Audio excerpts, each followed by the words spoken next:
Guys, স্ক্রিনে যে ভিডিওটা দেখতেছেন উনি হচ্ছে হৃদয় আহমেদ শান্ত। একটা সময় কন্টেন্ট ক্রিয়েট করত, এখন আর কন্টেন্ট বানায় না, কিন্তু উনি কিছু গুরুত্বপূর্ণ কথা বলেছেন ওনার এক্সের নিয়া। কি ভাই, বিশ্বাস হইতাছে না? আরে ভাই, এটাই সত্যি। আগে হৃদয় আহমেদ শান্তর কথাগুলো শুনেন, খুবই গুরুত্বপূর্ণ কথা। আর ভিডিওর শেষে অবশ্যই আপনাদের মূল্যবান মতামত এই ভিডিওর কমেন্ট বক্সে জানিয়ে যাবেন। আগে হৃদয় আহমেদ শান্ত ভাইয়ের কথাগুলো শোনেন, খুবই গুরুত্বপূর্ণ কথা বলেছেন। অনেকদিন পর আমার এক্সের সাথে কথা হয়েছে, ঠিক আছে, মেসেজে। এখন ভিডিও কল আমি কথা বলি না, শুধু শুধু ইমোশনাল হয়ে তো লাভ নেই। তো অনেক ভালোবাসতাম, অনেক মিলন হয় নাই।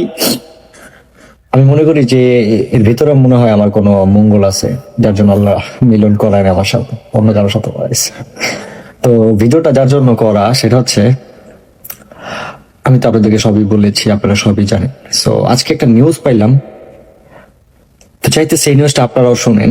সে অনেকদিন পর, প্রায় 1.5 বছর পর আমাকে একটা ভিডিও পাঠাইলো, আর হচ্ছে যে একটা মেসেজ করলো। সেটা হচ্ছে তার নাকি এখন সন্তানও আছে, যে কিনা দেখতে হুবহু আমার মতো এবং সবকিছুই নাকি আমার মতো।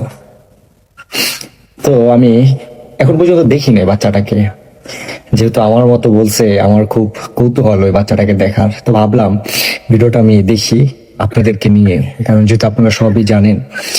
সো দেখি আমার মতো আমার এক্স এর বাচ্চাটা কেমন, মানে আমার কপালে তো আর আমার এক্স ছিল না বা নাই।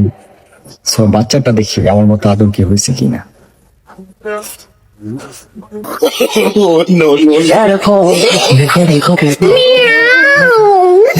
Woof, woof, woof, woof, woof, woof.